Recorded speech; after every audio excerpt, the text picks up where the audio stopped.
හරි. ආයුබෝවන් ළමයි. ඔන්න රාත්‍රී 20 හෝම් සයන්ස් ඇස්ස ක්ලාස් එකේ අද ඔයගලන්ට තියෙන්නේ 47 පේපර් එකේ MCQ එක. හරි අපි පේපර් එකට යමු. ඔයගොල්ලෝ උත්තර දාන්න ටීචර්ට.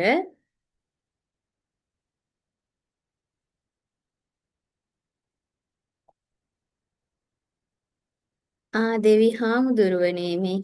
හරි හරි. මං හිතුවා දෙක කොටසක් තියෙන කියලා. හරි. ප්‍රාථමික වර්ණ දෙකක් එක සමාන ප්‍රමාණ වලින් මිශ්‍ර වුණාම හැදෙන්නේ පුතේ ද්විතීක වර්ණයක් නේ. එහෙනම් කවුද? ඔයාලා වර්ණ ත්‍රිකෝණේ දන්නවනේ. පුතේ වර්ණ ත්‍රිකෝණේ දන්නේ නැති කවුරු හරි ඉන්නවනම් අත උස්සන්න. මේක තමයි වර්ණ ත්‍රිකෝණය. ප්‍රාථමික වර්ණ තුනයි. ඒ කවුද? නිල්, කහ, රතු. නිල් කහ රතු. නිලුයි රතුයි එකතු වුනහම කවුද හැදෙන්නේ? දම් කියන ද්විතීක වර්ණය. නිලුයි කහයි එකතු වුනහම කවුද හැදෙන්නේ? කොල්ල කියන ද්විතීක වර්ණය. රතුයි කහයි එකතු වුනහම කවුද හැදෙන්නේ? තැඹිලි කියන ද්විතීක වර්ණය. දන්නවනේ. ඊට පස්සේ නිල් කහ රතුනේ දැන් කහයි තැඹිලිනේ එහෙනම් මෙතන ඉන්නේ කවුද? කහ තැඹිලි. රතුයි තැඹිලිනේ එහෙනම් මෙතන ඉන්නේ රතු තැඹිලි. ඒගොල්ලෝ අන්තර්මාධ්‍යමික වර්ණ. ප්‍රාථමික වර්ණෙකුයි යාට ළඟම ඉන්න ද්විතීක වර්ණෙකුයි එකතු වුණාම හැදෙන්නේ අන්තර්මාධ්‍යමික වර්ණය. හරි.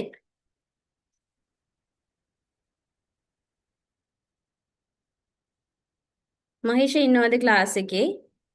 මැසේජ් දාලා ඉන්නේ මේ ක්ලාස් එකේ නැතුව. හරි. ඊට පස්සේ එහෙනම් මෙතන උත්තරේ මොකද්ද පුතේ?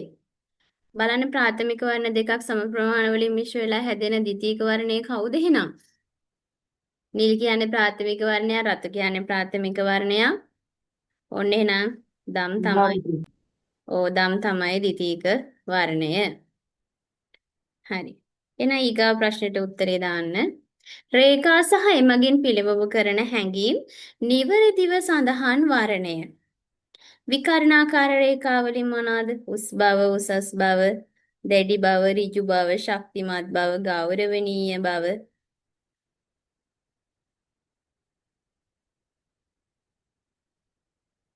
ඊට පස්සේ සිරස් රේඛාවලි බලන්නකෝ උත්තර දාන්න ඉතින්. ඉක්මන් කරන්න ළමයි. ආයි දැන් මේක ඉගෙනගෙන මම පාඩම් කරලා පාස් වෙන්නේ මට හෝම් සයන්ස් වලට එකක් තියෙනවා. ඕ ලෙවලුත් තියෙනවා ඒ ලෙවලුත් තියෙනවා. අනික හෝම් සයන්ස් වල මේ තියෙන chance එකක් තමයි ඕ ලෙවල් ඒ ලෙවල් හෝම් සයන්ස් කරලා තියෙනවා නම් ඕනම ඩිග්‍රී එකක් එක්ක හෝම් සයන්ස් ටීචින් ගන්න පුළුවන්. දන්නවද? එහෙම දුන්න බස්නාහිර පළාතේ එහෙම. හරි.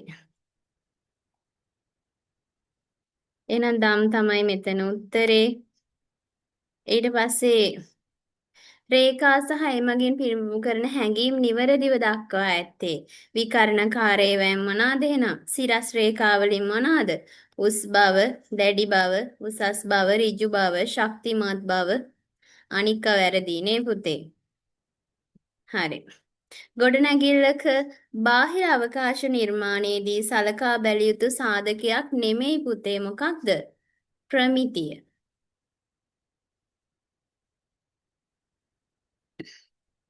උද්භිද උද්‍යාන අලංකරණයේදී ස්වභාවික පරිසරයේ ඉඩකඩ උපාංග සහ ශාකවලට නව හැඩයක් ලබා දීමෙන් අලංකාර කරනවා. ඒ කියන්නේ නව හැඩයක් ලබලා දෙනවා. ඒ කියන්නේ හැඩතල ගොඩක් එක වෙනස් කරනවා. යා සුමට භූදර්ශනයේද දෘಢ භූදර්ශනයේද? ඕ දෘಢ භූදර්ශනය. ඔමෙගා 6 ඔමෙගා 6 කියන්නේ කවුද පුතේ? ඕනේ ටීචර් කියලා දීලා තියෙන ඕකත් නේ 3 කියනකොට පුතේ ඔමෙගා 3 කියනකොට 3 එහෙනම් මෙතනත් නයන්න මෙතනත් නයන්න. එහෙනම් මෙයා ඔමෙගා 3. එතකොට 6 කියනකොට පුතේ ඔමෙගා 6 නේ 6. මෙතනත් යන්න මෙතනත් යයන්න. දැක්කද පැටියෝ? ඒ විදිහට මතක තියාගන්න. එහෙනම් උත්තරේ කවුද? ඇල්ෆාලිනෝ ලේක් නේ පැටියෝ. හරි. ප්‍රෝටීන් වල ටීචර් කිව්ව එක තේරුණානේ 3 කියනකොට අතනත් නයන්න අතනත් නයන්න. නැත්තම් ওই ලිනොලෙනික් දෙක පොඩ්ඩක් ජිංජිබිරිස් වෙනවා මේ මොකද්ද කියලා මතක නැහැ ළමයින්ට කලබලෙනි ස්ට්‍රෙස් එකත් එක්ක හදිසියට කොඩොස් කටෙත් අත දාගන්න බෑලුනේ නේද කොඩොස් කටෙත් මං ඔය කොඩොස් කට නම් දැකලා නෑ හැබැයි ප්‍රෝටීන වල අනිවාර්යෙන් අඩංගු විය යුතු මූලද්‍රව්‍ය දෙකක් ඇතුළත් වර්ණය වන්නේ මින් කුමක්ද කාබෝහයිඩ්‍රේට් හැදුනේ කොහොමද කාබන් හයිඩ්‍රජන් ඔක්සිජන් ලිපිඩ හැදුනේ කාබන් හයිඩ්‍රජන් ඔක්සිජන් ප්‍රෝටීන් හැදුනේ කාබන් හයිඩ්‍රජන් ඔක්සිජන් සහ නයිට්‍රජන් එහෙනම් නයිට්‍රජන් අනිවාර්යෙන් අන්තර්ගතයි හරිද දැන් මෙතෙන්ට එනකන් හරිද හරිනේ දැන් රාත්‍රී 20 ළමයි ඉන්නවද කෝ අත උස්සන්න බලන්න හැබැයිටම ඉන්නවදනේ ඔයගොල්ලෝ ඔයගොල්ලන් වැඩි එහෙම සද්දයක් නැහැ නේ පුතේ කිව්වත් ඇයි කියලාවත් කියන්නේවත් නැහැ නිකන් අර මේ ගල් බිල්ලෝ මේ බිලු අවතාර ටික වගේ ගල් බිල්ලියෝ ටික වගේ ඉන්නා ඈ කෝ මේ රාත්‍රී 20 අය ඉන්නවද අත උස්සන්න බලන්න ඉන්නවනේ මද එකෙක් හරි හිටියොත් ලොකු දෙයක් ඔයාලට ක්ලාස් එක හොඳයිද අප්සෙට් එකක් නැහැ නේ රාත්‍රී 20 වුණාට දැන් ඒක රාත්‍රී හවස වෙලා තියෙන්නේ නේ ටීචර් ටයිම් නැහැ සති දවස් 7 මම වැඩ හරි හොඳයි හරි සත්‍යත් ඉන්නවද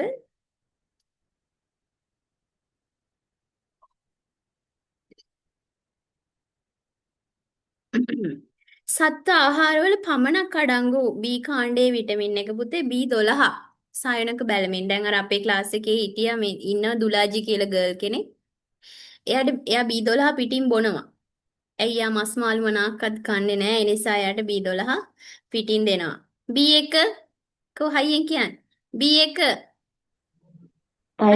තයමින් B2 රයිබෝෆ්ලේවින් B3 නියසින් B4 ඇඩිනින් B5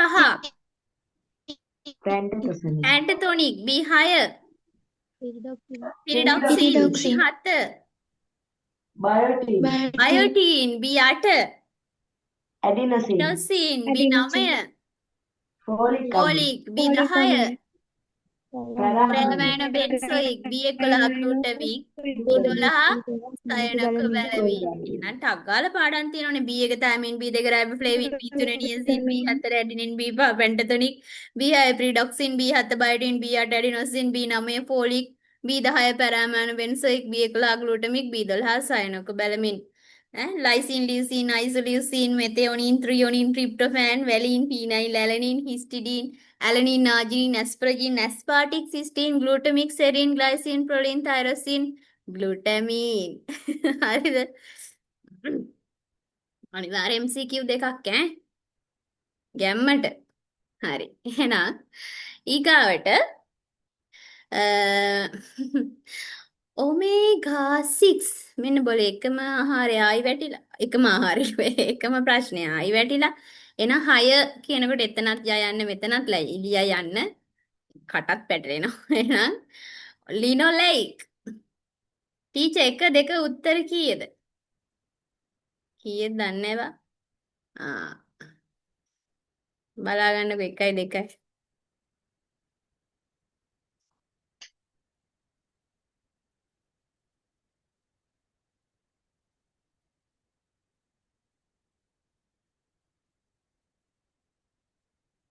ඒ ඩාඩියම තේ බොන හඳ වෙන්නේ නැතිනේ ඔන්න මැස්සෙක් එනවා යකෝ මැස්සෝ මං නාලා ඉන්නේ මැස්සෝ ගිහින් නිදාගනින්නකෝ මං රැටවත් පොඩ්ඩක් නේ මූව කන්න බෑනේ මට එකපාරටම හරි එහෙනම් ඊගාවට එකම ආහාර වේලක බතුයි මුං ඇටයි තියනවලු. අපොයි. එහෙනම් මොනවාද? ලයිසීනුයි මෙතෙෝනීනුයි නේද? මෙතෙෝනීනුයි ලයිසීනුයි.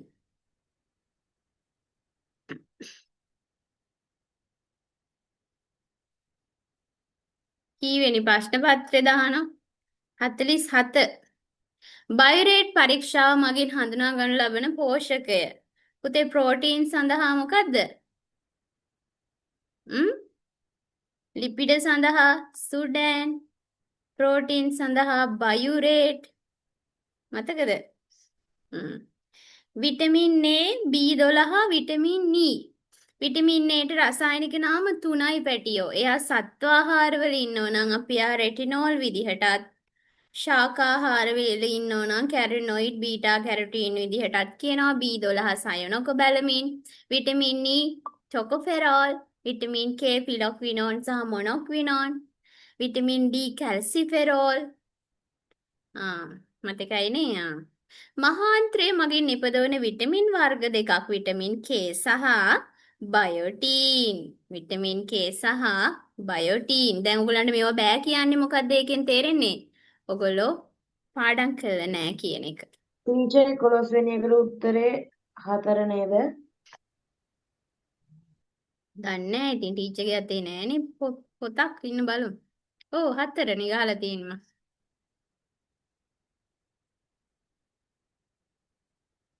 මිනිසාගේ ග්‍රහණයේදී ආමලසය සමග එකතු වන එන්සයිමය ඇතුළත් වර්ණය වන්නේ. පුතේ ග්‍රහණියට යොෂය වන්නේ කවුද බලන්න?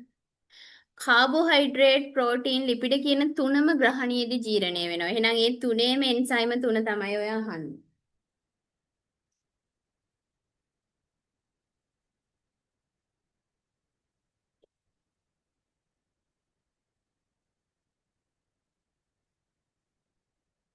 ඔඩියයි අප්පු. උසනේ නෙමෙයි.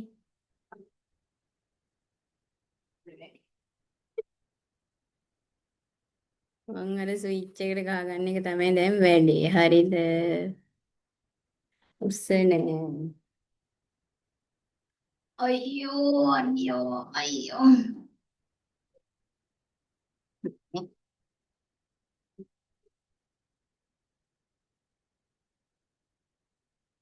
ඔඩියයි.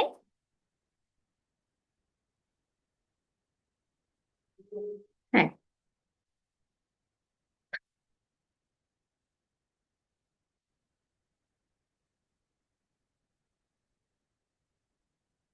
මේ දැන් හරිනේ. ඉතින් මට කියන්නකෝ කාබෝහයිඩ්‍රේට් ජීර්ණය කරන එන්සයිම් එක කවුද? ඇමයිලේස්. එතකොට ලිපිඩ ජීර්ණය කරන එන්සයිම් එක ලයිපේස්. ආමාශයේදී ප්‍රෝටීන් ජීර්ණය කරන්නේ කවුද? ආමාශයේ පෙප්සින්, ග්‍රහණීය ට්‍රිප්සින්. එහෙනම් කවුද උත්තරේ? ඔව්. ආග්නේයාශික ඇමයිලේස්, ට්‍රිප්සින් සහ පෙප්සින්. හරි. ඊට පස්සේ ආහාර මාර්ගයේ කැල්සියම් අවශෝෂණය වැඩි කිරීමට බලපාන සාධකය මොකක්ද? පුතේ යකඩ අවශෝෂණය නම් හොඳටම සිද්ධ කරන්න පුළුවන් අපිට විටමින් C තියෙනවා නම්. එතකොට කැල්සියම් අවශෝෂණයට එහෙනම් කවුද?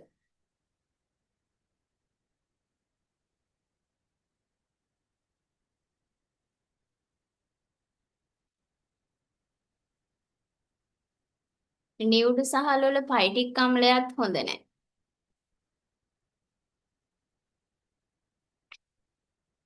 ඔයාලට ඕක මතකද? ඉන්නකො ටීචර් පෙන්න.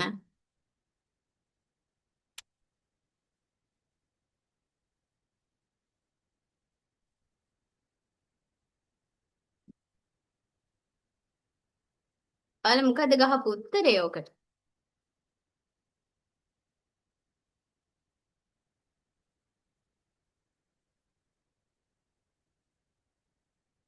මේ තියෙන්නේ නියුඩු සහල් වල තියෙන ෆයිටික් අම්ලය නිසා සින් කැල්සියම් මැග්නීසියම් පෙරස් අවශෝෂණය අඩු වෙනවා. එහෙනම් ඒක නෙමෙයි උත්තරේ. විටමින් D කියන එක අර අතන නෑනේ. එහෙමනම් ඒක සුපිරියටම ගන්න තිබුණා. මෙන්න බලන්නකෝ තියෙන එක තන්තු මගින් කැල්සියම් හා මැග්නීසියම් අවශෝෂණය වැඩි කරනවා. එහෙනම් මොකද්ද උත්තරේ? තන්තු මගින් කැල්සියම් සහ මැග්නීසියම් අවශෝෂණය වැඩි කරන.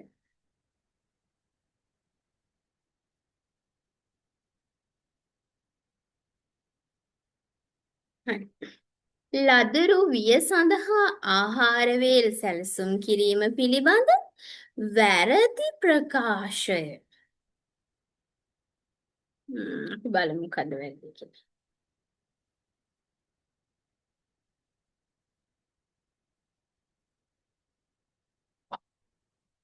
අම්මට උඩුමේ බලන්නකෝ ළමයි. ප්‍රමාණවත් ලෙස රුචිය වර්ධනය සඳහා ලුණු සීනි පැණි චුටි බබාලට හොඳ නෑ ඒවනේ. ඒගොල්ලන්ගේ වකුගඩු වර්ධනය වෙලා නෑ. ඉතින් චුටි පැට්ටොන්ට ඒව හොඳ නෑ. එහෙනම් ඒක තමයි උත්තරේනේ. මන්ද පෝෂණ තත්ත්ව කිහිපයක් පහත දැක්කේ. ඔයාලට මතකද? මන්ද පෝෂණය කොටස් වලට කැඩෙනවා. මොකද්ද? කාලීන මන්ද පෝෂණයයි තීව්‍ර මන්ද කාලීන පෝෂණය. මන්ද පෝෂණයයි තීව්‍ර මන්ද පෝෂණයයි. ඊට පස්සේ තීව්‍ර මන්ද පෝෂණය ආයි කොටස් දෙකයි. මධ්‍යස්ථ තීව්‍ර, උග්‍ර තීව්‍ර. උග්‍ර තීව්‍ර ආයි කොටස් දෙකයි. ඒ මොකද්ද? කෝෂියෝකෝර් සහ මැරස්මස්. මතකයිනේ? කාලීන මන්ද පෝෂණයයි තීව්‍ර මන්ද පෝෂණයයි තීව්‍ර මන්ද පෝෂණයයි මධ්‍යස්ථ තීව්‍ර සහ උග්‍ර තීව්‍ර. උග්‍ර තීව්‍ර මන්ද පෝෂණයයි කෝෂියෝකෝර් සහ මැරස්මස්. කාලීන මන්ද පෝෂණයේදී වයසට සරිලන උස. තීව්‍ර මන්ද පෝෂණයේදී උසට සරිලන බර අඩු වෙනවා. ඒ මතක තියාගන්න. ඕකෙන් හොඳට ප්‍රශ්න එනවා. එහෙනම් උත්තරේ මොකද්ද?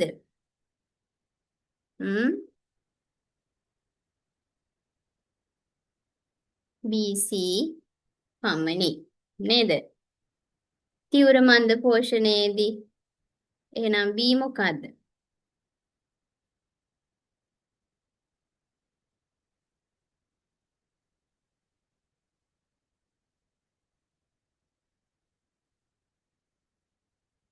මිටි බව ගන්න බෑ ඒක මේ කාලීන මන්ද පෝෂණ එක.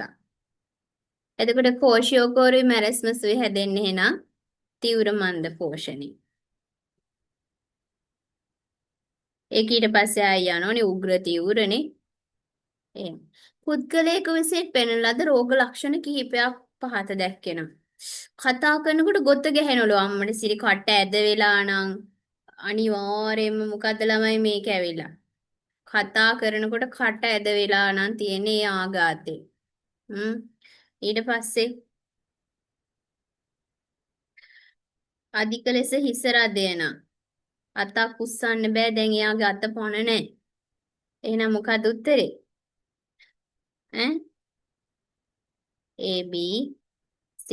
ඒව දන්නවනේ ඔයගොල්ලෝ අංශ භාගය, පක්ෂඝාතය, ආඝාතය ඔක්කොම කියන්නේ පැරලයිස් වෙනවට. අභ්‍යන්තර සාධක දෙකක් වන්නේ. අභ්‍යන්තර සාධක දෙකක්. ඒ කියන්නේ පුතේ ආහාරයේ තුල තියෙන්න ඕනේ. pH අගේ තියෙන ආහාරයේ තුල පෝෂක ද්‍රව්‍ය ප්‍රමාණය තියෙන්නේ. මේ සාපේක්ෂ ආර්ද්‍රතාවය කියන්නේ වායු ගෝලයේ තියෙන ඔක්සිජන්. එහෙනම් ඒ ඔක්කොම ගන්න බෑනේ. මේ සාපේක්ෂ ආර්ද්‍රතාවය කියන්නේ වායු ගෝලයේ තියෙන මේ ජල වාෂ්ප ප්‍රමාණය තෙතමනේ. එහෙනම් ඒ උත්තර වැටති. හරිනේ. හරි. ඊට පස්සේ සොඳුරිය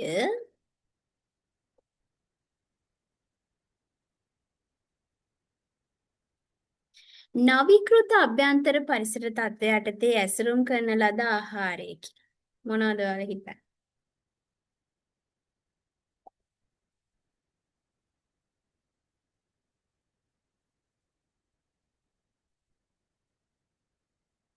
කො උත්තරේ දාන්න බලන්න හැබැයිට මොවා. මතකද ඔයගලන්ට ඇසුරුම් කරනවා. අර නවීකෘත අභ්‍යන්තර පරිසර තත්ත්වයට තේ ඇසුරුම් කිරීම. දැන් ඉතින් මෙලෝ දෙයක් මතක නෑ. දැන් මේ දවස්වල උගන්වන්නෙත් පරිරක්ෂණය.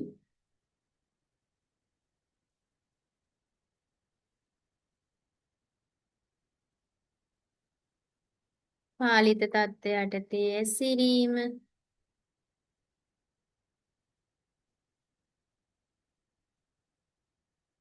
දැන් දන්නේ ඉතින් ඔහේ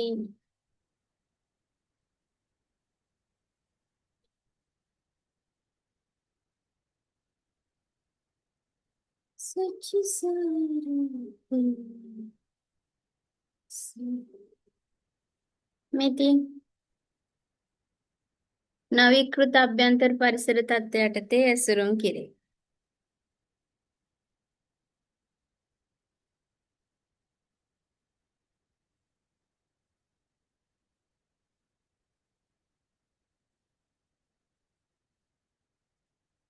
O2 CO2 N2 වගේ ඒවා පුරවනවා. අපි දැන් පිටි එකක් එහෙම ටීවී එකක් එහෙම කැඩුවහම අපි කියනවා අනේ අයියෝ මේකේ හුලං විතරනේ එහෙම කියලා. ඇයි ඒ? ඒවා වෙනත් වායු මිශ්‍රණයකින් පුරවලා තියෙන්නේ. එහෙනම් උත්තරේ කවුද? කිරි කුක්කු පිටි. කිරි පැකට් N2. N2 එහෙම දාලානේ තියෙන්නේ. ශුද්‍රජීවි විශේෂ කිහිපයක් පහත දැක්වේ. ලැක්ටික් අම්ල නිපදවන බැක්ටීරියා, ඇසිටික් අම්ල නිපදවන බැක්ටීරියා, මධ්‍යසාර නිපදවන බැක්ටීරියා, ඇතැම් දිවීර නේද? පැසවීම සඳහා පාවිච්චි කරන්නේ කවුද එහෙනම්? ලැක්ටික් අම්ල නිපදවන බැක්ටීරියා, ඇසිටික් අම්ල නිපදවන බැක්ටීරියා, මධ්‍යසාර ඇතැම් දිවීර. ඒ හල ඔක්කොම ඉන්නවනේ. A B C D සියල්ලම නේ. ඒකත් මතක නැත්තම් මම ඕනනම් පෙන්නන්න. DNA වෙනස් කරලා ව්‍යුහය විනාශ කිරීමේ හැකියාව ඇති පරිරක්ෂණ ක්‍රමය තමයි පුතේ ඇල්ෆා ගැමා බීටා වගේ කිරණ අරගෙන තමයි මේක කරන්නේ. අපි මේකට කියනවා මොකක් කියලාද? ඕ කට්ටිය කියන්න බලන්න. ඇල්ෆා ගැමා බීටා වගේ කිරණ වලින් කරන්නේ.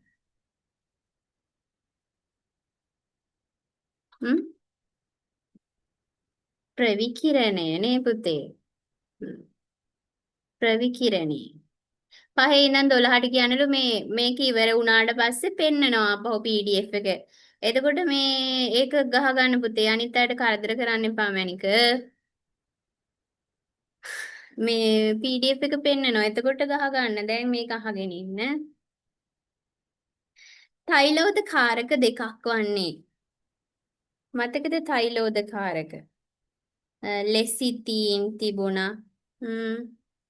ඔය අයිස්ක්‍රීම් සමජාතිය කරන කිරිවලට ඒවට එහෙම ගන්නවා. ඕකත් පුතේ පරිරක්ෂණයෙන්ම දාපු ප්‍රශ්නයක්. එතකොට පරිරක්ෂණය කියන්නේ ළමයි ඔයාලට සාමාන්‍යයෙන් ලකුණු 20ක් විතර හැදෙන මේ එකක්. ඇයි ලියන්න එනවනේ කෙලින්ම ලකුණු 16ක්. අනිවාර්යෙන් MCQ දෙකක් තුනකුත් එනවා. එතකොට ඉතින් 20කට වඩා වැඩි 22ක් විතර හැදෙනවා.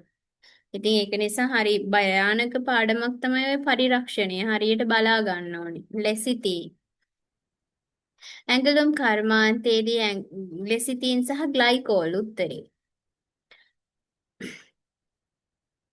ඇඟලුම් මේවා තියෙන 12 වසරේ පහ නිපුණතාවේ. 13 වසරෙත් තියෙනවා. ඇඟලුම් කර්මාන්තයේදී ඇඟලුම් නිෂ්පාදන ක්‍රියාවලියේ පියවර මොනවද තිබුණේ මතකද? ඇයි සචිනී අත උස්සන්නේ ප්‍රශ්නයක්ද? ප්‍රශ්නයක් නම් අහන්න. මොනවාද? රෙදි වල තත්ත්ව පරීක්ෂාව, රෙදි කැපීම, මැසීම, නිමාව. මතකද පුතේ? හරි. පුනර්ජනිත කෙඳි වර්ගයක්. ඒ කියන්නේ රීජෙනරේටඩ්. අපි කියන්නේ කෘත්‍රිම කෙඳි අර්ධ කෘත්‍රිම. පුනර්ජනිත.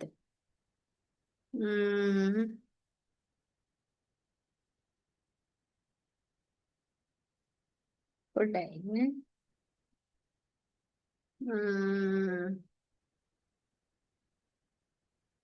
මේ තියෙන පැටියෝ ස්වභාවික කෙඳි ඛනිජමය කෙඳි මේ ඉන්නේ පුනර්ජනිතය. ඒ කියන්නේ ආර්ධ කෘත්‍රිමය.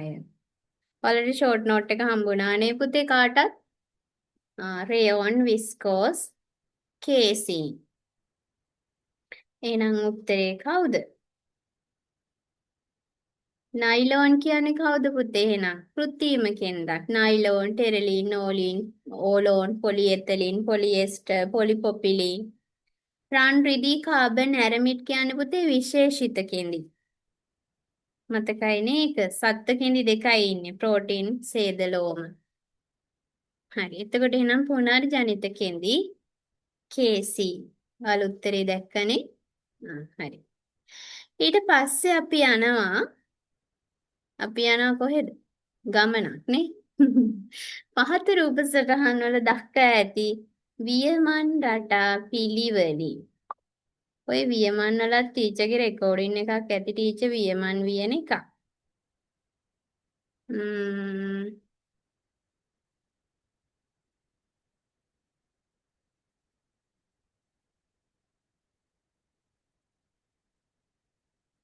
ඒක මං හොයලා දාන්නම්. හරි දැනට ඔයගොල්ලෝ මේකට උත්තරේ දාන්නකෝ. මෙයා දික්දාරද හරස්දාරද?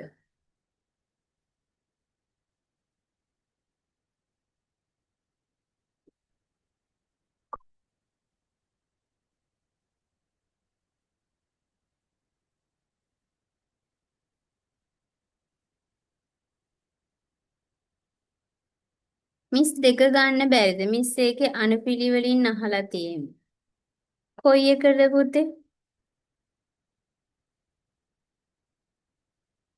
මේකද? පුතේ කපල මසලා රෙදිවල නෙමෙයි නේද තත්ත්ව පරීක්ෂාව බලන්නේ. කපල මැහුවට පස්සේ පුතේ ඒක රෙද්දක් නෙමෙයි නේද? ඔයාට එතන නේද වැරදුනේ. ටීචර් නිමියඳුම් වල නේද ඊට පස්සේ තත්ත්වපරි. අන්න ඒක තමයි මම මේ කියන්නේ. රෙදිවල තත්ත්ව පරීක්ෂා කරලා කපල මහලා නිමා කරනවා. ඒක හරි. නමුත් ඔයා කියලා කපල මහලා රෙදිවල තත්ත්ව පරීක්ෂාව නෙමෙයි. අන්න ඔයාට වැරදිච්ච තැන. ආයි රෙද්දේ තත්ත්ව පරීක්ෂා කරලා වැඩක් නැහැ. ඊටසේ ඒ නිමියඳුමේ තමයි තත්ත්ව පරීක්ෂා කරන්නේ. නේ? එතරනේ වැරදුනේ. හරි. ඒක තේරුණාද? ඒ අහපු කෙනාට තෙෂානි දැහුවේ. ආ තෙෂානි. හරි. ඊගාව ප්‍රශ්නෙට අපි යමු. ඉතින් මට කියන්නකෝ මේ වියමන් රටාව මොකද්ද කියලා.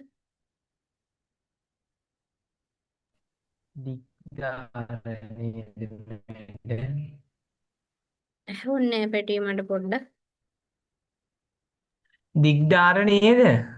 ඔව් දිග්දාර වියමන සහ අනිත් එක මොකද්ද? සැටින් වියමන.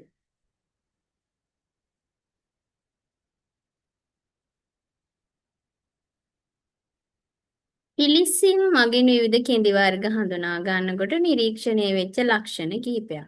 මේවායේ නිවැරදි වර්ණය. නයිලෝන් උණු වෙලා පිලිස්සෙන.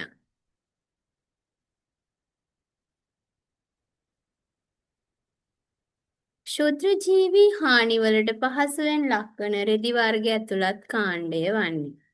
කපුසේද සහ විස්කෝස්. පුතේ හොම විනාඩියක් දෙන්න ටීචර්ට.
ආච්චි කෝල් එකක් දීලා කියන්නකෝ යා මේ දැන් අක්සර් කෝල් එකක් ගත්තා. දැන් මං ක්ලාස් නේ. ඔන්න ඔන්න හරි ඇති මගේ ෆෝන් එක. නෑනේ ෆෝන් එක නේ. ආච්චිගේ නම්බරේ නෑ ඔයා ගාව. කෝල් එකක් දීලා කියන්න.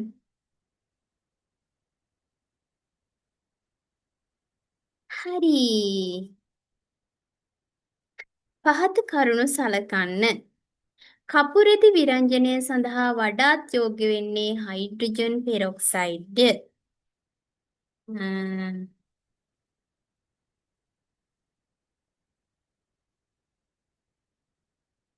ඊට පස්සේ මෙතන අහන්නේ රෙදිපිලි තාක්ෂණය හා සම්බන්ධය. රෙදිපිලි. ඇඟලුම් නෙමෙයි. රෙදිපිලි ඈ. එතකොට මේක ගන්න බෑ එහෙනම් C කියන එක. එහෙනම් උත්තරේ A B D. ඇයි මේ සැන්ප්‍රයිස් කරන්නේ රෙද්දකටනේ. ඒ නිසා ඒක ගන්න බෑ. එහෙනම් A B D. අනිත් ඒවා ඔක්කොම කරන්නේ රෙදි වලට.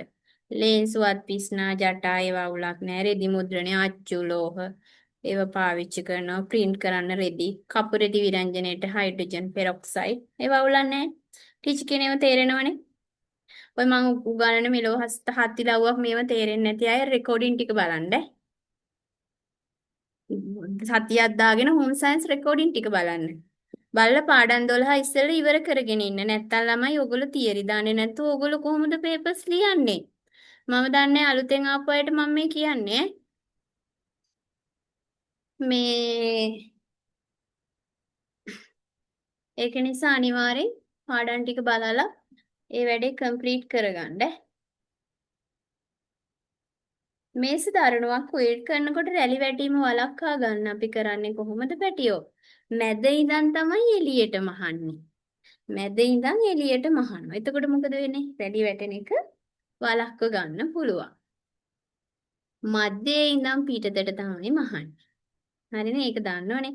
දැන් එළියේ ඉඳන් ඇතුළට මහගෙන ආවොත් ඇතුළට නිකන් බොක්කක් වගේ ඉතුරු වෙනවා. එහෙනම් අපි මොකද කරන්නේ? මැද ඉඳන් තමයි පුතේ එළියට මහන්නේ. පොඩි කෙට්ටු කෙනෙකුට කෙල්ලෙක්ව මහත් කරලා පෙන්වන්න පුළුවන් කලර් එකක් තමයි පුතේ සුදු. මහත කෙනෙක් තවත් මහත පේනවා. නම් සුදු පාට ඇඳුම් වලින් කුඩා සිරුරක් තියන අයට මේ සුදු හොඳයි. ඇයි පුතේ ඔයාලා දන්නෝනේ අවකාශයේ මොනෝ කරනවද? විශාල කරලා පෙන්නනවා. එයාව තව මහත් කරලා පෙන්වනවා. දැන් ගෙදරකුණත් සුදු හුණු ගාලා තිනකොට යාළුවගේ ලොකුවට පේනවා. කළු වගේ දැන් චෛත්‍යයක් වුණත් ලොකුවට කිරි පාටට අපිට පේන්නේ ඇයි? ඒකේ සුදු ගාලා තියෙන නිසා. පහවන්න බැයිද? අඩෝ. තිරස් රේඛා තියෙන ඒවා අඳින්නේ පුතේ.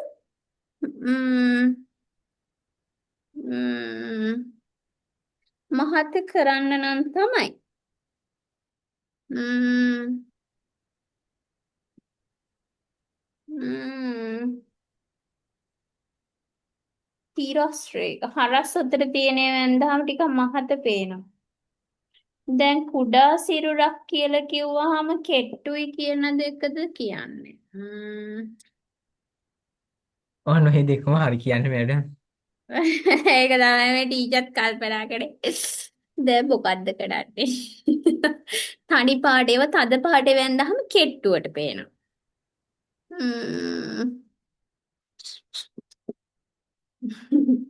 ඔය දෙකම ගන්න. දැන් දෝලනේ ඈ තිරස් රේඛා සහ උස කෙට්ටුවටනේ තිරස් රේඛා සහිත ඇඳුම. උස කෙට්ටු අයට ඒක නම් ඇත්ත. දැන් අද මෙතන හරිම උත්තරේ තනි පාට සුදු හොඳේ. සම්මුඛ පරීක්ෂණයක් සඳහා මුහුණ දීමට අසුන් ගන්නා ලද කාන්තාවක් විසින් තමන්ගේ අත්බෑගේ කොහෙද තියා ගන්න ඕනේ? තමන්ගේ පුටුව ළඟම බිම. නැත්තු ගිහලා බෑග් එක ඩොග් ගාලා මෙහෙම දාලා එහෙම කරන්නේ හරිද? හරි. සම්මුඛ පරීක්ෂණයකදී අසනු ලබන ප්‍රශ්න තියෙනවා ආවෘත ප්‍රශ්න විවෘත ප්‍රශ්න එහෙමනේ. විවෘත ප්‍රශ්න මොනවාද? අප ආයතනයට ඉල්ලුම් කරන්න හේතුව කුමක්ද? ඔබේ විශේෂ දක්ෂතා මොනවාද? බීඩී වගේනේ. ඔබ විවාහකට කියන්නේ මොනවාද? ආවෘත ප්‍රශ්නයක් නේ. අතිකාල සේවයේ දෙන්න කැමතිද? ඒක ඇවිල්ලා රැකියාව පිළිබඳ නෑ. කැමැත්ත උන මොකද එකන්නේ තිබුණේ? ඕන් ටීචර් මතක නෑ දැන් ඒ පාරේ එක. රැකියාව පිළිබඳ ඔන්න මොකද්ද කෙහෙල් මලක් තිබුණේ. පොඩයින එක බලයන්. නැත්තම් මට නිින්ද යන්නේ නෑ. අඩේ මට අර කමතකයිනේ කිය. චික්කි චික්කි චික්කි චික්කි චික්කි චික්කි චික්කි චික්කි. ඒක තිබුණේ පළවෙනි එකේනේ 12 වසරේ. මටත් මොංගුල්නේ ටිකක් වෙලා යනකොට.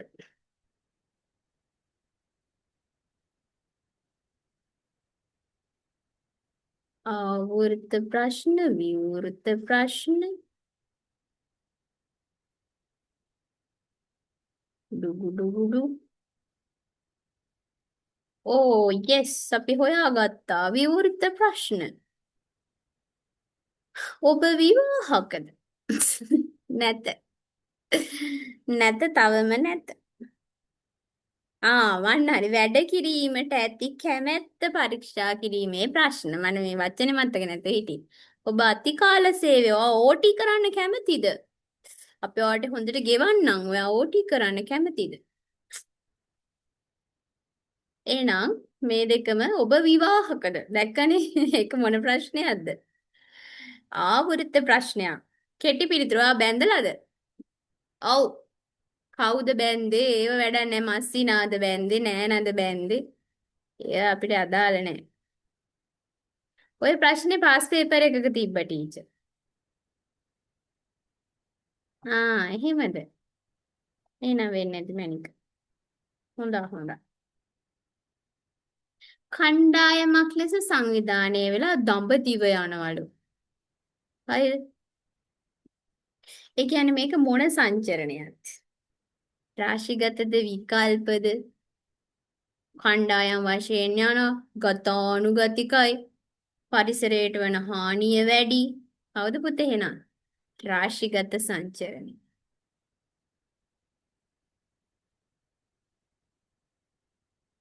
රාශිගත සංචරණය හා සම්බන්ධ නිවැරදි එක.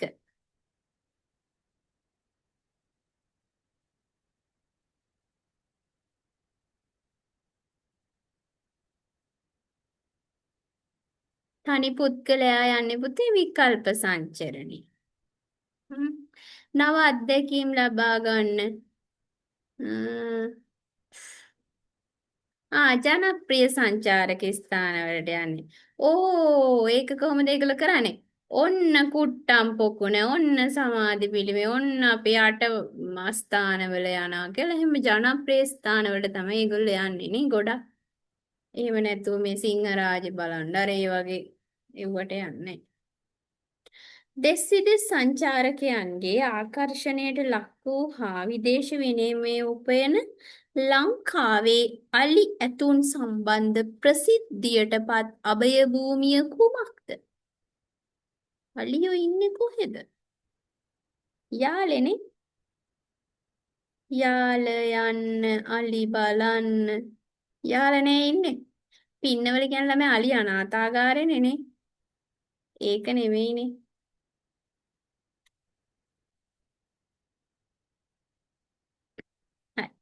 සංචරණේ ඍණාත්මක සමාජ බලපෑම. හරි. ඉතින් දැන් මෙතන PDF එක තියෙන නිසා ඩීජේ චුට්ටක් පෙන්වන්න සංචරණේ නිසා මේ තියෙන්නේ බලන්න සමාජ බලපෑම් ගත්තහම ඍණාත්මක ඒවා තියෙනවා. එතකොට ඍණාත්මක සමාජ බලපෑමක් මේ තියෙන්නේ හීනමානය අදිමානය තම ජන කොට්ටාසේ උසස් යයි සැලකීම. එහෙනම් හීනමානය ඒව තියෙන. එහෙනම් මොකද්ද උත්තරේ? හීනමානය පිළිබඳ හැඟීම් වර්ධනය. සැපයුම් අධිකාරියට පමණක් අයත් වන මේ පේපරේට නම් 50 තියෙනවනේ මේක මාරු ලේසියි. ගෘහ විදුලි උප සැපයුම් පද්ධතියේ උපාංග 2යි තියෙන්නේ. ඒක අපිට අල්ලන්න තහනම්. ඒකේ නඩත්තු කටයුතු ඒව කරන්නේ විදුලි බල මණ්ඩලේ. ඒ මොනවද ඒ දෙක?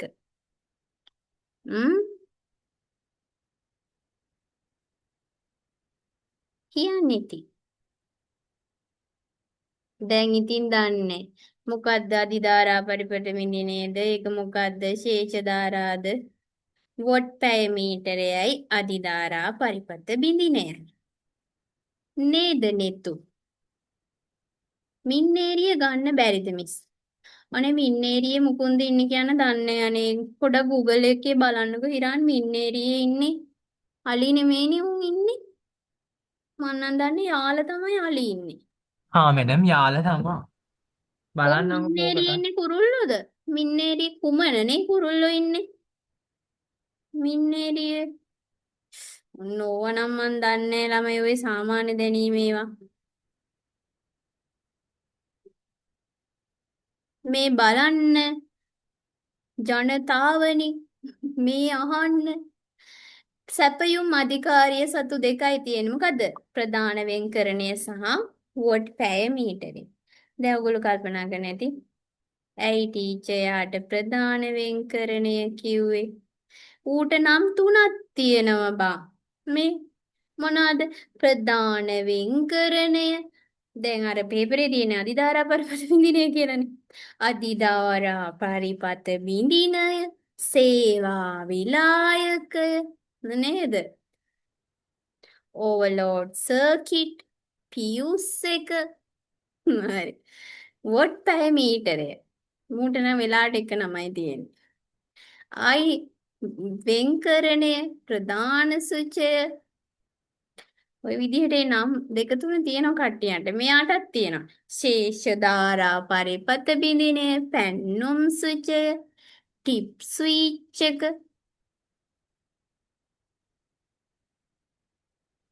හරි. එක නමක් තිබුණා නම් ඉවරනේ නීලම.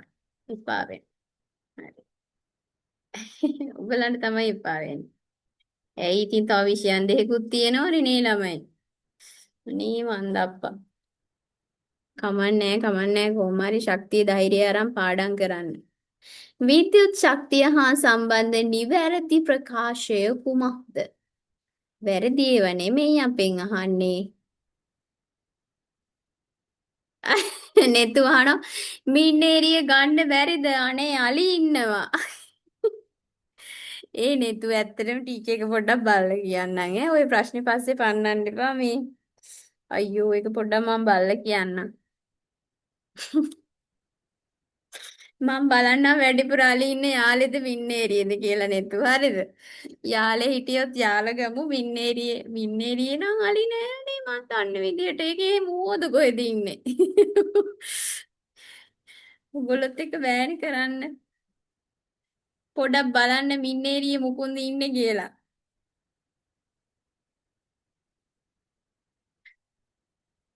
විදුලි සැපයුමක විභව වෙනස වෝල්ටීයතාව ලෙස හඳුන්වයි. මම යාල නම් ගිහින් තියෙනවා.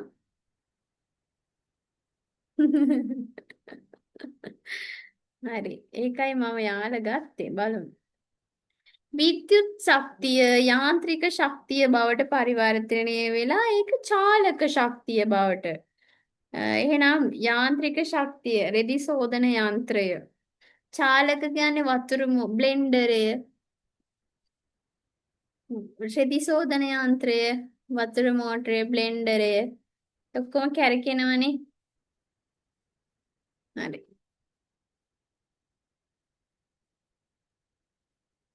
මේව වැරදි ඇයි දන්න ඕනේ විද්‍යුත් උපකරණයක් විනාඩියකදී කරන කාර්ය ප්‍රමාණය ජවය නෙමේ ශ්‍රමතාවය.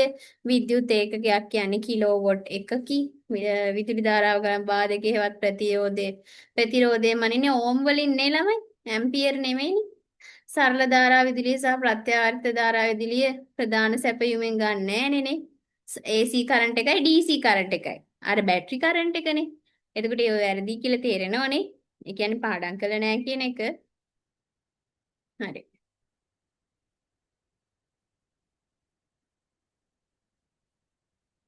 ඔව් ඒ බුත්තල පැත්තේ කතරගම නිමේෂ කියන යාළ තමයිලු මිස් බුත්තල පැත්තෙන් කතරගම යන්නත් බෑලු පාර දිගේ අලිලු. ඒකනේ මින්නේරියේ කවුද ඉන්නේ කියලා ටීචර් දන්නේ නැහැ. ඒකයි දැන් මේ මාර වැඩේ වෙලා තියෙන්නේ. ගෘහස්ත ජල සැපයීම සහ පරිභෝජනය හා සම්බන්ධ ප්‍රකාශ කිහිපයක් පහත දැක්කේ. බලමු දැන් උත්තරේ මොකද්ද? දැන් මොකද්ද ප්‍රශ්නේ? නිවැරදි ප්‍රකාශ. හොඳ ඒවා අහන්නේ. අපි යන් හොඳ ඒවා බලමු. මැඩම් ම්ම් මින්නේරිය කියලා තමයි උත්තරේ දෙන්නේ නම් Google එකකින්. අප්පද බලන්නේමද? ඒ කියන්නේ මේ ජාල මොකද අමුතු සතෙක් මම නම් අහලා නෑ වල්පින්න කියලා එකෙක්ට ජනප්‍රිය. මම මැඩම්ට ඕන දාන්න ඒක. එපා එපා. දැන් මොකද්ද කරන්නේ? අපි වල්පින්න. ගිය අපි ගිය අවුරුද්දේ ගත්තේ යාළනේ. ඕ වල්පින්න එහෙම පාට. දැන් මින්නේරියද Google එකේ තියෙන්නේ? කියන්නේ මින්නේරිය සාමාන්‍යයෙන් අලි 200ක් විතර ඉන්නවා කියලා තමයි දාලා තියෙන්නේ.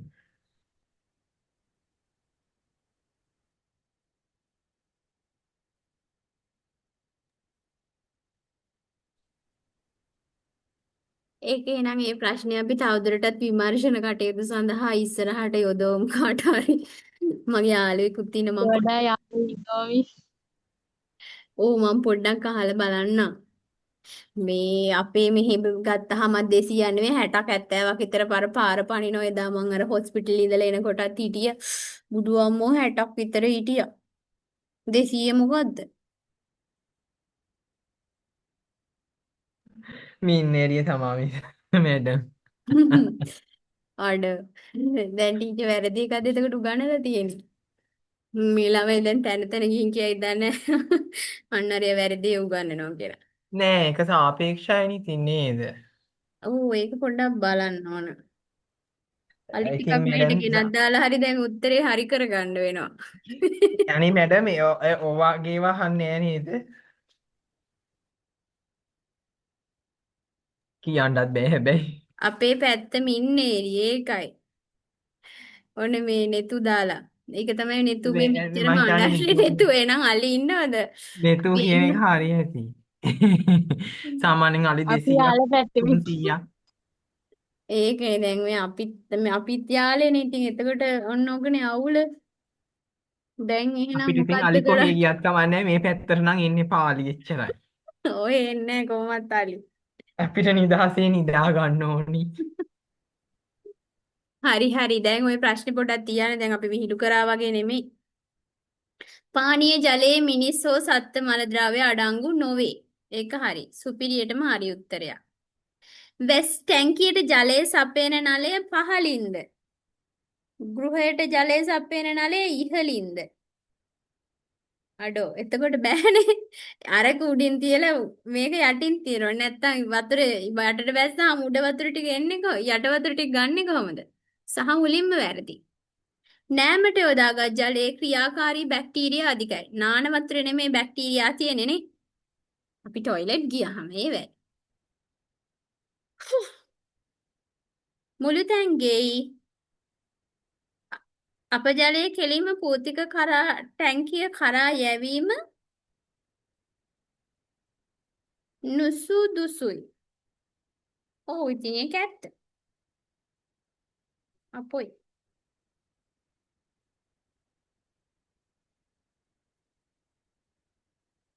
හොඳ නෑනේ මේ යවන්න. මොකද තෙල් හබ එකක් හරහා එපා යවන්න.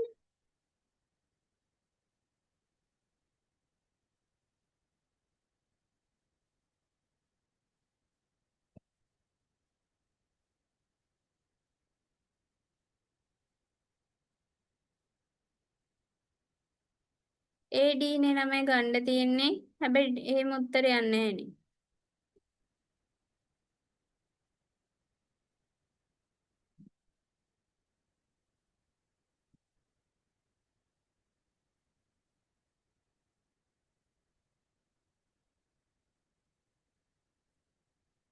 අපි D ගමු නේ.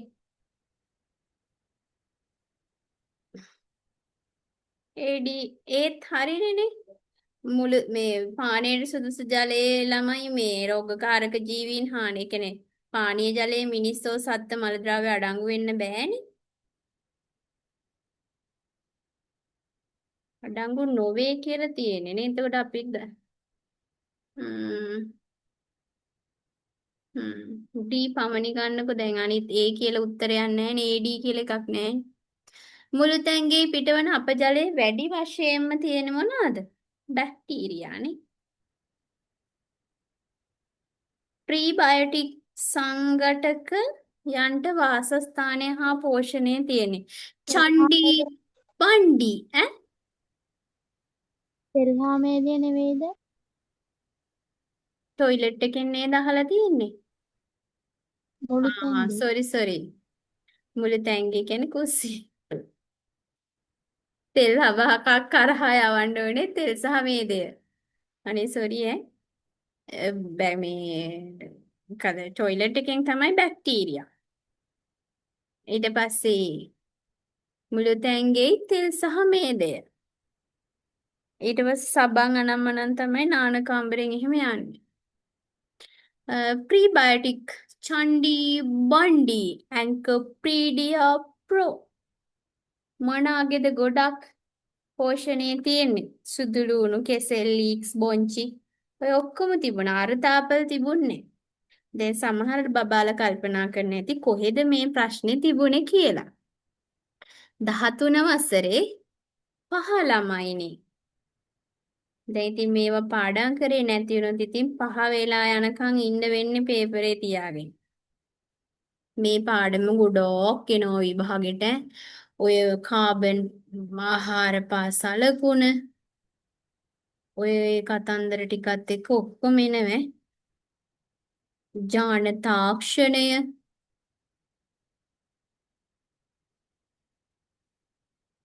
මේක හොඳ සුපිරියට බලන්න.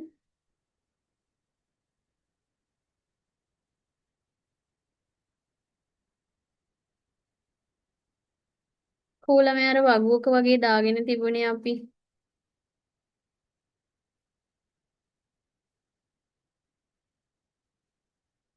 මේ තියෙන්නේ.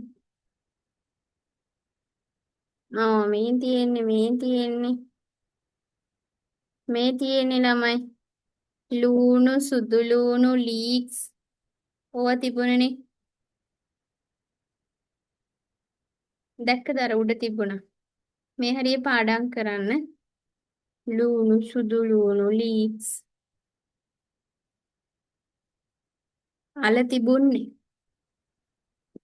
ගෘහස්ත පිළිස්සීමක් සිදු වූ අවස්ථාවකදී ගෙදර ඔන්න පොඩ්ඩක් පිච්චිලා අපිව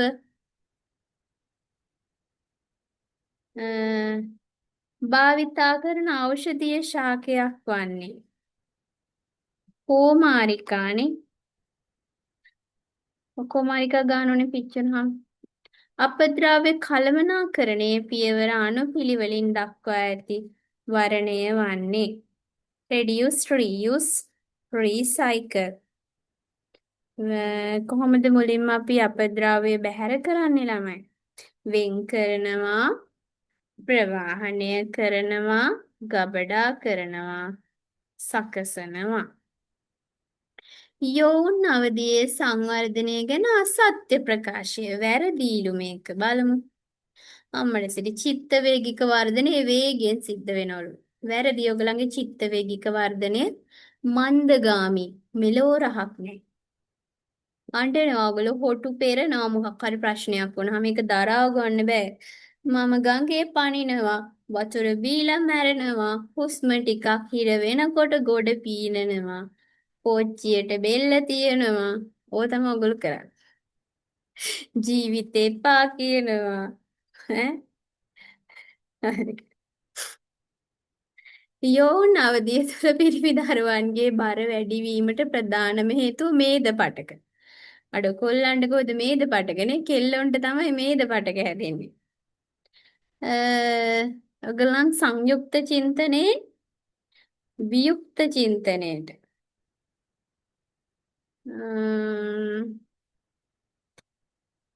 මල්වර වෙන්නේ පිරිමි ළමයි කවද්ද? 10ත් 13ත් අතර නෙමෙයිනේ පිරිමි ළමයි මල්වර වෙනවා කියුවේ. මට මතක නෑ නේද දැන්. 12ත් 16ත් අතර. සරි එහෙනම් B විතරයි. මං කෙල්ල හොඳ පුල් අවධානයෙන් ඉන්නේ. මල්වර වෙන්නේ කවද්ද කියලා. එහෙනම් B පමණයි. යෝන්වියේ සංවර්ධනය පිළිබඳ ශිෂ්‍යාවක් විසින් පහත සඳහන් අදහස් දක්වන ලදී.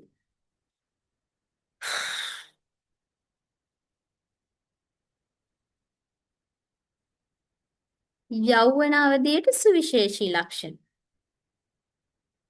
සමවයස් ඇසුරට හරිවල කැමතිනේ. යාළුවෝ ඉන්නෝ නම් ඉතින් බුදු අම්මෝ ඊට වැඩිය ලබන්නේ නැහැ. ඉතින් යාළුවා කිව්වොත් ඔක්කොම. ටීචර් අපි දෙන්න টয়ලට් ගිහින් එන්නද? ටීචර් අපි දෙන්න පොඩ්ඩයි මේ හැම එකටම ඉතින් අත්වැල් පටලන් යනවා. සිරුරේ ලිංගික විපර්යාසයන් සිදුවෙන ආහාර පරිභෝජනය කරන ආකාරය බලපායි.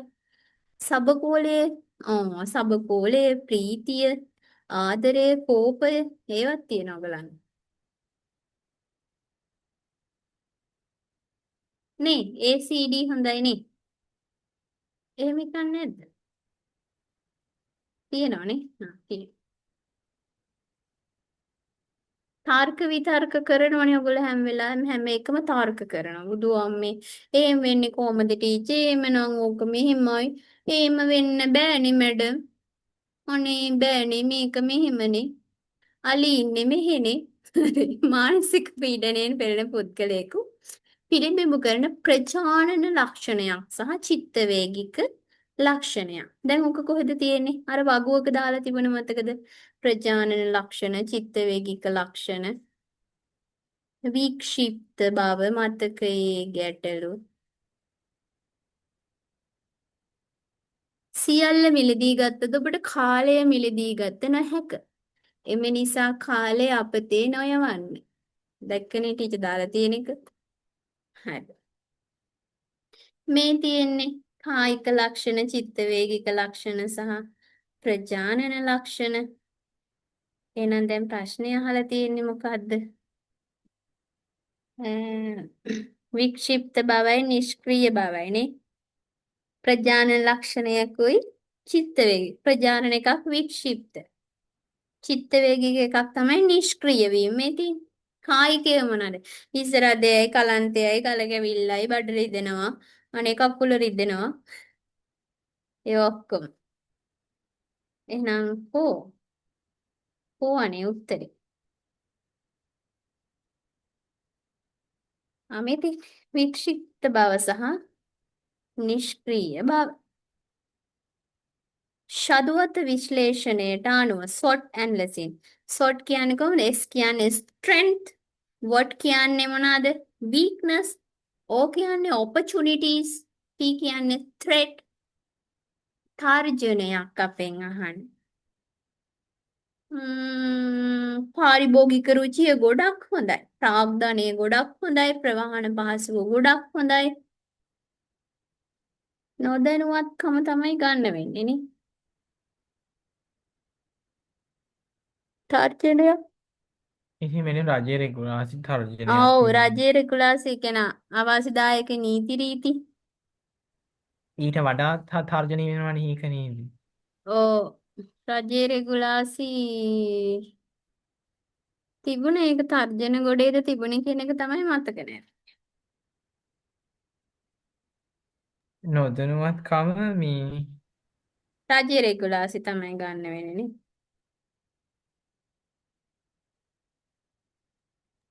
දුර්වලතාවයක් නේද මේක? ඔව් ඒක දුර්වලතා ගොඩේ තිබුණේ. ඒක දැන් අනිත් ළමයි කල්පනා කරනවා ඇති මොකක්ද හත්තලා මේ කියන්නේ කියලා. ඔන්න දැන් අලුත් මට ඒක අපුලට පාට වෙන්නේ. ආවේනේ. ඔළුව. ඒක චුට්ටක් පෙන්වන්නකො ටීචර්. හරි මේ පෙන්නන. ස්ක්‍රීන්ෂොට් අනේ එකක් ගහගන්න මේ ටීචර්ගේ ලස්සන මූණත් එක්කම. ඔන්න මං hina වෙලා ඉන්නම්. හරිද? ඉක්මනට ගහගෙන පාඩම් කරගන්න. හරි වීඩියෝවක් කරේ. බලන්න මේ රාජ්‍යයේ රෙගුලාසි කොතන හරි තිබුණනේ. අවාසිදායක නීති රීති රාජ්‍ය දිරිගැන්වීම්. අරක තමයි ඉතින් ගන්න තියෙන්නේ නේ.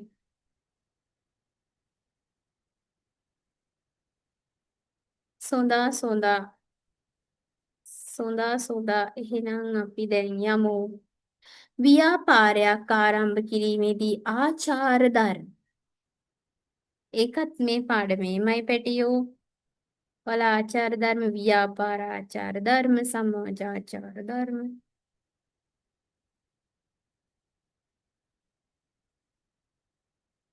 තව පොඩ්ඩයි යට.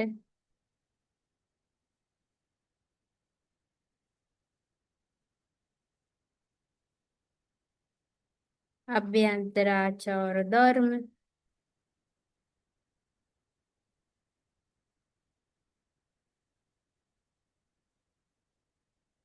මේ තියෙන්නේ පැටියෝ අභ්‍යන්තර ආචාර ධර්ම සමාජාචාර ධර්ම. දැන් ප්‍රශ්නේ මොකද්ද? ප්‍රශ්නේ දැන් මතක නෑ ටීචර්ට. ව්‍යාපාරයක් ආරම්භ කරනකොට අභ්‍යන්තර ආචාර ධර්මයක්. අභ්‍යන්තර ආචාර ධර්මයක්.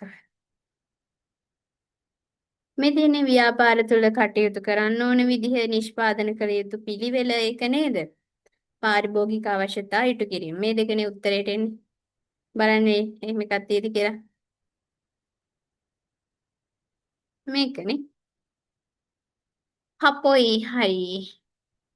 දැන් කියන්න බලන්න මගේ සුදු බබාලට කීයක් හරිද කියලා.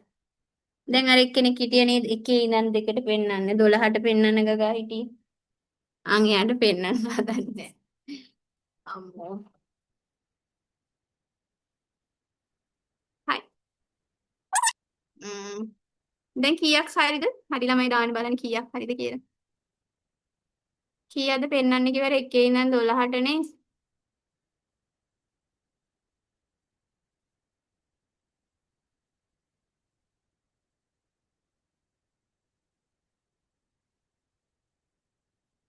පණෙන් 50 නැද්ද?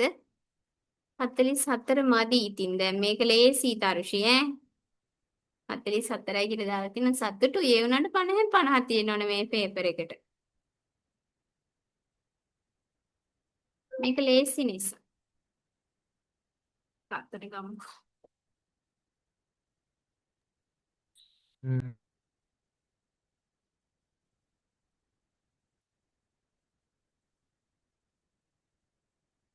හරිද? ඔන්න බලන්න. හරි මැඩම් ඊළඟ හතරවෙනි එක. මොකද්ද? හරි ගමේ හතරවෙනි එකට. ඇහෙන්නේ හරි මැඩම් හතරවෙනි උත්තරේ කාවිද? 1ට 3 2ට 2 3ට 5 4ට 1 5ට 3 6ට 1 7ට 2 8ට 1 9ට 4 10ට 4 11ට 4 12ට 2 13ට 4 14ට 4 15ට 3 16ට 4 17ට 1 18ට 1 සරි 45යි මාෂා. අනේ ඔයා දක්ෂයි. නෙතුට කීයද?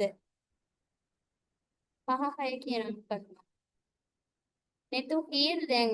අලියා වගේ කෑ ගැහුවනේ අපේ තමයි අලි ඉන්නේ කියලා. හරිද? ඒ කියන්නේ යාළ කවුරු හරි ඉන්න කෙනෙක් දන්නවද මී හරක්ටද ඒක ජනප්‍රිය කියන මී හරක් හරි කුළු හරක් හරි අඩෝ.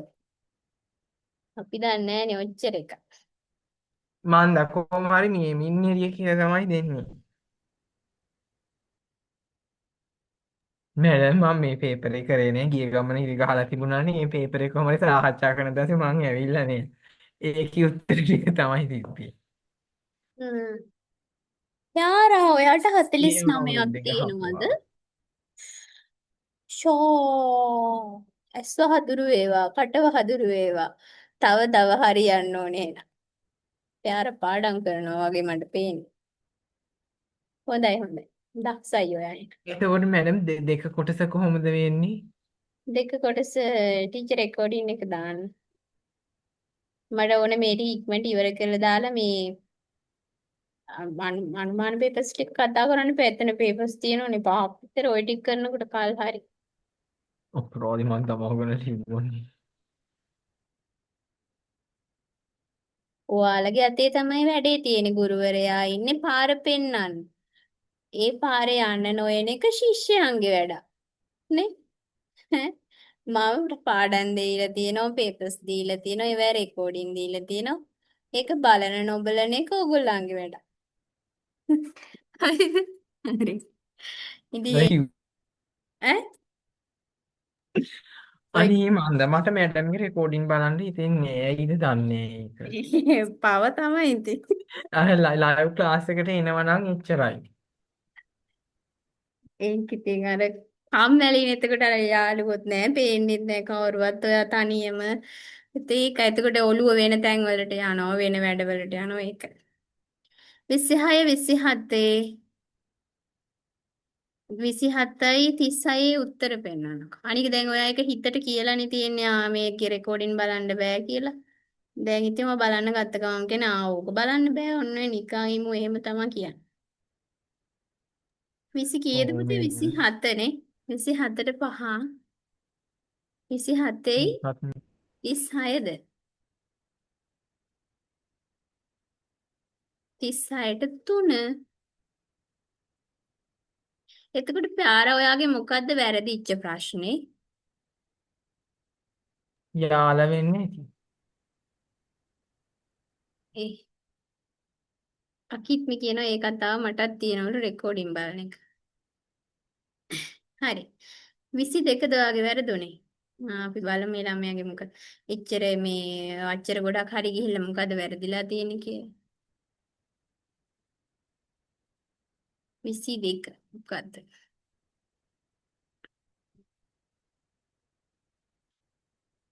තෛලෝදකාරක.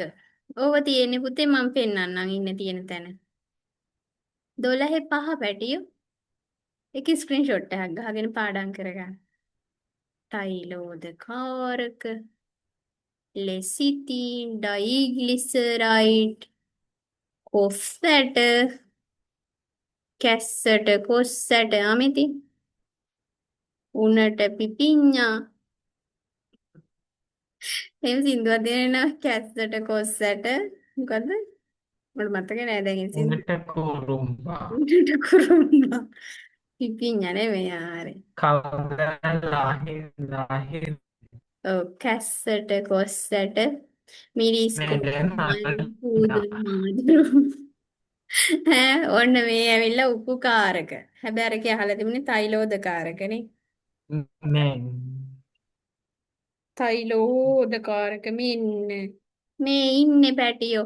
බිත්තඩ කහ මද ලෙසිතේන් ප්‍රොපිලීන් ග්ලයිකෝල් ෆොස්ෆොලිපිඩ. ඕකනේ වට වැරදුනේ. ඕක බලාගන්න. හරි. එහෙනම් ඔයගොල්ලෝ ලියුවෙන්න අයබෝවන්. මැඩම් අර ගෲප් එකේ මැඩම් දාලා තිබ්බේ පෙරහුරුව වෙන්නේ නැති කියලා ඒ මොකද්ද? අර මොකද ප්‍රැක්ටිකල් එකක් තියෙනවා කියලා දාලා තියෙන හත්තලා. මෙහෙම ප්‍රැක්ටිකල් තියන්න පුළුවන් ඒ දවස් 5කින් තව ඇඩ්මිෂන් එකක්වත් නැතුව විභාගයක් කරලා ලියන්න නැතුව විභාගෙට කලින් කොහොමද ප්‍රැක්ටිකල් එකක් තියන්නේ? එහෙනම් ඉතින් අපි දැනගන්න එපා. පිස්සුවක් තියෙනවා ප්‍රැක්ටිකල් එකක් ගැන නේ දාලා තිබුණේ. නේ ජනවාරි 4 මම බැලුවේ නෑ දින. එහෙනම් දාලා මං හිතුවේ පෙර නොවැම්බර් දෙසැම්බර් ජනවාරි එහෙම වෙන්න පුළුවන් මාස දෙකක් තියෙන. ජනවාරි 4 සිට 14 දක්වා ගෘහාර්ථික විද්‍යාව තියෙන්නේ. අනිත් ඒවා ඔක්කොම ඉවරයි අනේ මේවා එක. අපේ තමයි අන්තිමටම තියෙන්නේ මැඩම් මේ ගමන. ජනවාරිද? එහෙනම් ඉතින් ලෑස්ති වෙන කල් තියෙනවනේ. නොවැම්බර්. ජනවාරි 4 මට නම් මැඩම් එතකොට මාසයයි තියෙන්නේ අපිට ලෑස්ති වෙන්න නේ අම්මට සිරි. අනිත් එක මැඩම් මට මේ ලියන පේපර් එක ලියන්න සතියක් ගෙදර ඉඳලා යන්න තියෙන්නේ. මං ඒ සතියෙම හෝම් සයන්ස් ශාවනිය ගමන මයේ නම් මේ පාර තමයි මේ හිරාන්ට මොගේ වාසනාවන්ත කාලේ උදා වෙලා තියෙන්නේ. සොතියක් මට මාර මේ එකක් කරයි ඒක. හරි. එහෙනම් සුපිරියට පාඩම් කර හැකි. හෝම් සයන්ස් මැල්ලුම් කරලා කොටලා බීලා පොත් ටික තම්බලා ඕ බොන්න. මං ආයේ මුලින් ඉඳන් බලනවා පාඩම් ටික බලලා යන්න දැන් වෙලා හෝම් සයන්ස් තියෙන්නේ. අයින් කරලා අනිත් ටික බලාගෙන යන්න. දැන් හෝම් සයන්ස් වලට ටයිම් තියෙනවනේ. ඕ මැඩම් මේ තව එකක් අපේ මේ ගමන එක්සෑම් සෙන්ටර් එකයි පැට්‍රිකල් සෙන්ටර් එකයිනේ තිබ්බේ දෙකක් කරනවා කිව්වලු. ඒ වෙච්චට හිතන්න එපා. කොහොම හරි තියෙන තැනට ගිහිල්ලා වැඩේ කරලා එමු. එහෙම නෙමෙයි මේ එයාලා කියනවා ළමයි වැඩි ඉක්මනට කරගන්න ඕන කියලා කිව්වලු. ඔහු ළමයි වැඩි දැන් ගිය අවුරුද්දේ 8000ක් හිටියා. ඒක තමයි මැඩම් දැන් අර ගෲප් වලත් මම දකිනවා මේ පේපර් අනම්මනම් දාලා ප්‍රශ්න අහලා තිනවා ගොඩක් ළමයි.